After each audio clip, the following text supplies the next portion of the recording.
Hey, I'm Dr. Amy, and it is time for another Tuesday tip. So this month in Genetic Rockstars, we are actually talking about something called methylation adaptogens.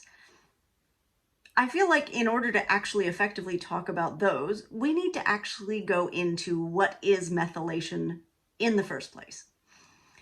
So methylation is kind of this foundational body process, right? It happens on the very basic level of how your body works as a human. It's just a chemical process, and it involves adding a methyl group to things.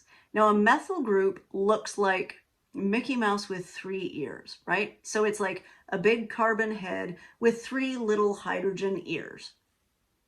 Mutant Mickey is our mascot, basically. So Mutant Mickey gets added to all these things. And, sometimes you add Mutant Mickey to make a different compound, right? So if you methylate serotonin, you get melatonin.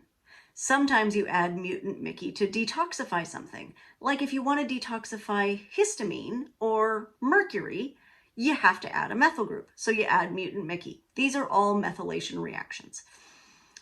It's kind of necessary for a lot of basic processes. But when we're talking about methylation status and how a person is methylating, the biggest and most important thing we need to methylate is actually our genetic material. So DNA methylation is a really, really big deal. This uses enzymes called DNMT enzymes. So that's DNA N-methyltransferase. And basically that means adding a methyl group to some part of a gene, which either turns that gene on or off.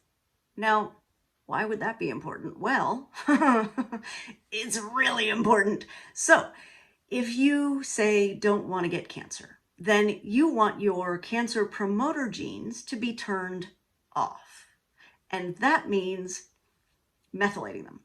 So if you can't do that when you're replicating your genes, we may have a problem there, right? And we replicate genes every time we make a new cell, which is, so many times a day, right? Like we turn over billions of cells every day.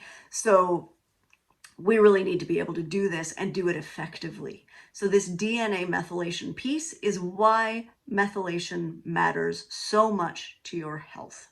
Also, at some pivotal times in your life, DNA can be methylated or unmethylated permanently, right? In all future cell lines.